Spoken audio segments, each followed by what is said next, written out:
Hello friends, स्वागत है आप सभी का अपने यूट्यूब चैनल फ्यूचर बोर्ड में। तो दोस्तों, आज की इस वीडियो में मैं बताने वाला हूं क्लास 12th के लिए केमिस्ट्री का काफ़ी इंपॉर्टेंट प्रश्न जो हर साल बोर्ड एग्जाम में पूछे जाते हैं। तो इस वीडियो को शुरू से अंत तक देखिएगा, इस वीडियो को कहीं से स्किप मत कीजिएगा और इस चैनल पर नए हैं तो चैनल को सब्सक्राइब कीजिएगा और वीडियो को लाइक जरूर कीजिएगा। तो चलिए स्टार्ट करते हैं आज का वीडियो। तो दोस्तों, यहाँ पे आपका पहला नंबर प्रश्न है, निम्न में से विलयन का जो गुण ताप पर निर्भर नहीं करता है वह है। तो बताइए वह क्या है। आपका क्वेश्चन है, निम्न में से विलयन का जो गुण ताप पर निर्भर नहीं करता है वह है। तो बताइए क्या है। तो याद रखिएगा मूलतः है। क्या है? तो मूलतः यहाँ पे आपका बी ऑप्शन राइट आंसर होगा।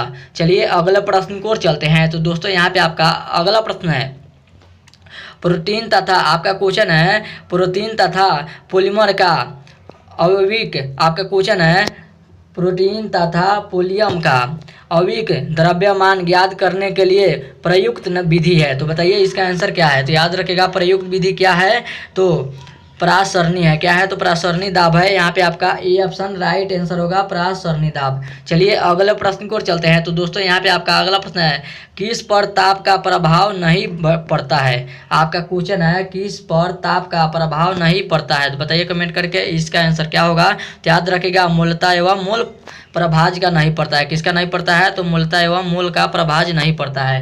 यहाँ पे आपका बी ऑप्शन राइट आंसर होगा।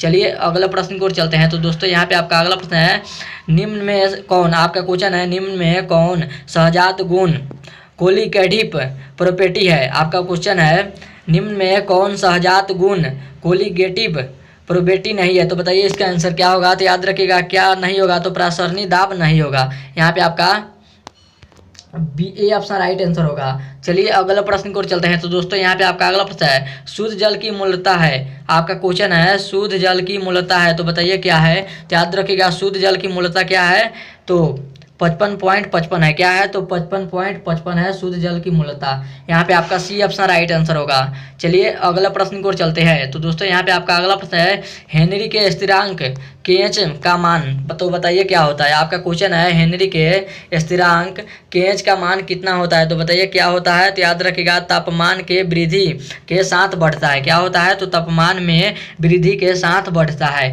यहाँ पे आपका ए ऑप्शन राइट आंसर होगा। चलिए अगला प्रश्न को चलते हैं। तो दोस्तों, यहाँ पे आपका अगला प्रश्न है, किसी विलयन के प्रसारण दाब में निम्न में से किसके द्वारा बढ़ाया जा सकता है। आपका क्वेश्चन है, किसी विलयन के प्रसारण दाब को निम्न में से किसके दाब को बढ़ाया जा सकता है। तो बताइए कमेंट करके किसके दाब को बढ़ाया जा सकता है। तो याद रखिएगा विलयन अणुओं की संख्या को बढ़ाकर। यहाँ पे आपका बी ऑप्शन राइट आंसर होगा। चलिए अगला प्रश्न को चलते हैं। तो दोस्तों, यहाँ पे आपका अगला प्रश्न है, नीचे दिए गए पदार्थों में से किसके द्वारा न्यूनतम वाष्प दाब उत्पन्न होता है। आपका क्वेश्चन है, नीचे दिए गए पदार्थों में से किसके द्वारा न्यूनतम वाष्प दाब उत्पन्न होता है। तो बताइए कमेंट करके इसका आंसर क्या होगा। तो याद रखिएगा क्या होता है, तो पारा में उत्पन्न होता है। क्या होता है? तो पारा में उत्पन्न होता है। यहाँ पे आपका डी ऑप्शन राइट आंसर होगा। चलिए अगला प्रश्न को चलते हैं। तो दोस्तों, यहाँ पे आपका अगला प्रश्न है, सफेद फास्फोरस संरचना है। आपका क्वेश्चन है, सफेद फास्फोरस की रचना है। तो बताइए कमेंट करके इसका आंसर क्या होगा। तो याद रखिएगा क्या होगा, तो समस्तु फल सक्रिय होगा। क्या होगा? तो समस्तु फल सक्रिय होगा। यहाँ पे आपका सी ऑप्शन राइट आंसर होगा। चलिए अगला प्रश्न को चलते हैं। तो दोस्तों, यहाँ पे आपका अगला प्रश्न है, नाइट्रोजन किस परास तक भिन्न ऑक्सीजन अवस्थाएं दर्शाता है। आपका क्वेश्चन है, नाइट्रोजन किस परास तक भिन्न ऑक्सीजन अवस्था दर्शाता है। तो याद रखिएगा इसका आंसर क्या होगा। तो -3 से +5 तक दर्शाता है।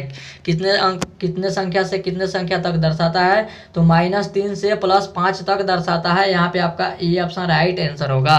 चलिए अगला प्रश्न को चलते हैं। तो दोस्तों, यहाँ पे आपका अगला प्रश्न है, कार्बन अपचयन विधि से निष्कर्षित किया जाता है। आपका क्वेश्चन है, कार्बन अपचयन विधि से निष्कर्षित किया जाता है। तो बताइए इसका आंसर क्या होगा। तो याद रखिएगा Fe से निष्कर्षित किया जाता है। यहाँ पे आपका सी ऑप्शन राइट आंसर होगा। चलिए अगले प्रश्न को चलते हैं।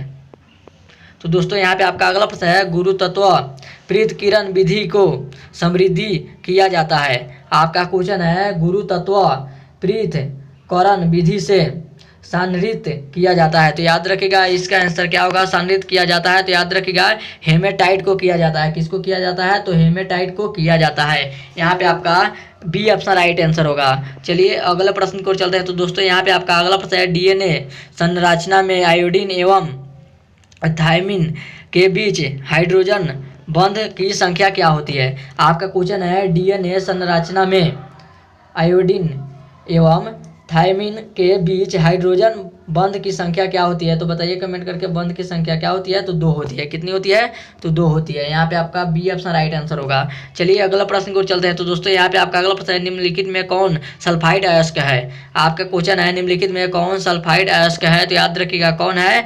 तो गैलेना है। क्या है? तो गैलेना। यहाँ पे आपका बी ऑप्शन राइट आंसर होगा। चलिए अगला प्रश्न को चलते हैं। तो दोस्तों यहाँ पे आपका अगला प्रश्न है, एंजाइम किस प्रकार किसी अभिक्रिया की गति को बढ़ाता है? आपका क्वेश्चन है, एंजाइम किस प्रकार किसी अभिक्रिया की गति को बढ़ाता है? तो याद रखिएगा किस प्रकार की गति को बढ़ाता है? तो याद रखिएगा सक्रिय ऊर्जा कम करके। किसको बढ़ाता है? तो सक्रिय ऊर्जा कम करके अभिक्रिया की गति को बढ़ाता है। यहाँ पे आपका ए ऑप्शन राइट आंसर होगा।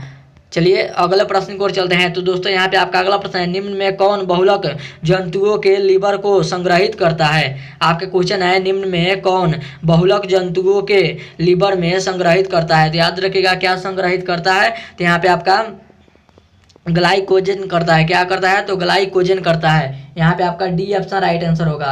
चलिए अगला प्रश्न की ओर चलते हैं। तो दोस्तों यहाँ पे आपका अगला प्रश्न है, NaCl। आपका क्वेश्चन है, NaCl क्रिस्टल की संरचना होती है। आपका क्वेश्चन है, NaCl क्रिस्टल की संरचना होती है। तो याद रखिएगा क्या होती है? तो फलक क्रेटिन होता है। क्या होता है? तो फलक क्रेटिन होता है। यहाँ पे आपका क्रेडिट, यहाँ पे आपका फलक क्रेडिट होता है। यहाँ पे आपका बी ऑप्शन राइट आंसर होगा। चलिए अगला प्रश्न की ओर चलते हैं। तो दोस्तों यहाँ पे आपका अगला प्रश्न है, निम्नलिखित में से कौन सा द्रव स्नेही कोलाइड होती है? आपका क्वेश्चन है, निम्नलिखित में कौन सा द्रव स्नेही कोलाइड है? तो बताइए कमेंट करके इसका आंसर क्या होगा। तो याद रखिएगा क्या होगा? तो गेंद होगा। यहाँ पे आपका गेंद, बी ऑप्शन राइट आंसर होगा। चलिए अगला प्रश्न की ओर चलते हैं। तो दोस्तों यहाँ पे आपका अगला प्रश्न है, फिनाइल का प्रयोग। आपका क्वेश्चन है, फिनाइल का प्रयोग किसके उत्पादन में किया जाता है? आपका क्वेश्चन है, फिनाइल का प्रयोग किसके उत्पादन में किया जाता है? तो याद रखिएगा किसके उत्पादन में किया जाता है? तो बैकलाइट के उपयोग में किया जाता है। किसके उपयोग में किया जाता है? तो बैकलाइट के उपयोग में किया जाता है। यहाँ पे आपका ए ऑप्शन राइट आंसर होगा। चलिए अगला प्रश्न की ओर चलते हैं। तो दोस्तों यहाँ पे आपका अगला प्रश्न है, पॉलीथीन का बहुलक है। आपका क्वेश्चन है, पॉलीथीन का बहुलक है। तो बताइए क्या है? तो याद रखिएगा एथीन का है। किसका है? तो एथीन का है। यहाँ पे आपका बी ऑप्शन राइट आंसर होगा।